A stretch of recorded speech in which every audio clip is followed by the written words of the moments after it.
History is not always what happened. Often, it is simply the story the victors chose to tell. For 2 millennia, the world has looked toward the deserts of the Middle East, searching for the cradle of humanity. We were told the Garden of Eden was lost between the Tigris and the Euphrates. But what if the map you were given was a lie? Deep within the forbidden archives of the Ethiopian Orthodox Church, the oldest and most complete biblical canon on earth, lies a different truth. A truth written in books the West tried to erase. Today, here at Ancient Echoes Hub, we go beyond the 66 books of the Standard Bible to uncover the forbidden map. We are going back to the beginning.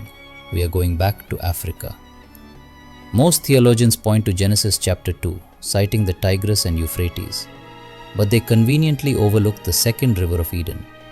The scripture says, "The name of the second river is Gihon. It is the one that flows around the whole land of Cush." In the original Hebrew and the ancient Ge'ez texts, Cush does not mean Iraq. It means Ethiopia. Why does the modern Bible map ignore this? If one of the 4 rivers of paradise surrounds the land of Ethiopia, then the garden cannot be in the Middle East. The geography of the Spirit is calling us to the rooftop of Africa. While the Western world was debating which books were worthy of the Spirit, Ethiopia was busy preserving them. The Ethiopian Bible contains 81 books, 15 more than the version sitting on your nightstand. These lost scrolls, like the Book of Enoch and the Book of Jubilees, were not discarded because they were false. They were discarded because they were too powerful. These texts provide the GPS coordinates for paradise.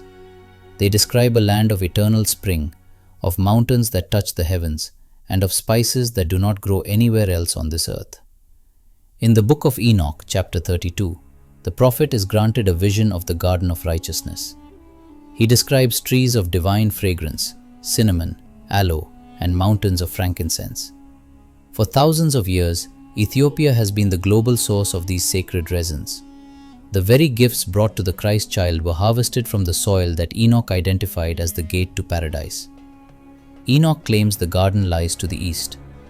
When you stand on the Ethiopian plateaus and look toward the rising sun, you are looking at the exact horizon Enoch described 5,000 years ago. This is Lake Tana. It is the source of the Blue Nile, the river the ancients called the Gihon. It is said that beneath these waters and within the isolated monasteries on its islands, the geography of Eden is still guarded by monks who have not spoken to the outside world in decades. They claim that the Ark of the Covenant and the Tree of Life are not myths. They are remnants of a physical reality that started right here. If the evidence is so clear, why was it hidden?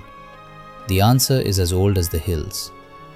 During the era of global conquest, the powers of the West could not allow the cradle of life to be located in the heart of Africa. To justify the enslavement of a people, you must first strip them of their divinity. They moved Eden to the Middle East to disconnect the African continent from its biblical heritage. They turned the garden of God into a dark continent. But the stones of Ethiopia are crying out. The oldest human remains on the planet, Lucy, were found in the very soil the Ethiopian Bible calls Eden.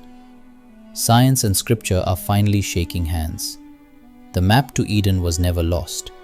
It was simply waiting for a generation with the courage to look where they were told not to. If you feel a stirring in your spirit, perhaps it is because your DNA remembers the garden. The truth is returning. Are you ready to receive it? Join us here at Ancient Echoes Hub as we continue to uncover the secrets of our past. The scrolls are opening. The truth is here.